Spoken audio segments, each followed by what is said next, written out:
ইশরাক হোসেনকে মেয়রের দায়িত্ব বুঝিয়ে দেওয়ার দাবিতে টানা আন্দোলনের মধ্যেই সামাজিক মাধ্যমে পাল্টাপাল্টি পোস্ট দিয়েছেন স্থানীয় সরকার মন্ত্রণালয়ের উপদেষ্টা আসিফ মাহমুদ সজীব ভুঁইয়া ও মেয়র পদপ্রত্যাশী বিএনপি নেতা ইশরাক হোসেন।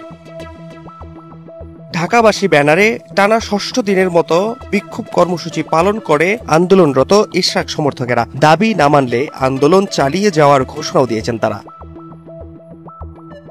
এ নিয়ে নিজের ভেরিফাইড ফেসবুকে একটি দীর্ঘ পোস্ট করেছেন স্থানীয় সরকার উপদেষ্টা আসিফ মাহমুদ।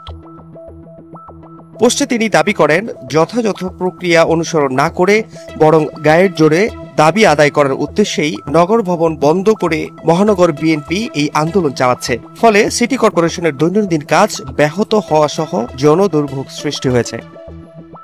বেশ কিছু জটিলতার কারণে ইশরাক হোসেনকে মেয়রের দায়িত্ব বুঝিয়ে দেওয়া সম্ভব হচ্ছে না। উচ্চ আদালতে বিচারাধীন এবং এসব জটিলতা নিরসন না করা পর্যন্ত শপথ গ্রহণ সম্ভব নয় বলেও ফেসবুক পোস্টে উল্লেখ করেছেন উপদেষ্টা আসিফ মাহমুদ।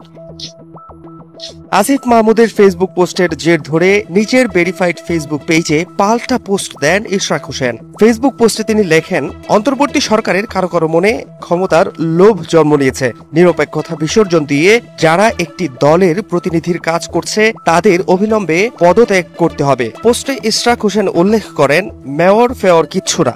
অন্তর্বর্তী সরকারের কতিপয় ব্যক্তির অন্তরে ক্ষমতার লোভ ও এটি চিরস্থায়ী করার কুৎসিত সত্যটা বের করে আনাটাই ছিল মুখ্য উদ্দেশ্য। এদের চেহারা উন্মোচন করতে হবে গণতন্ত্রের স্বার্থে, জনগণের ভোটার অধিকারের স্বার্থে।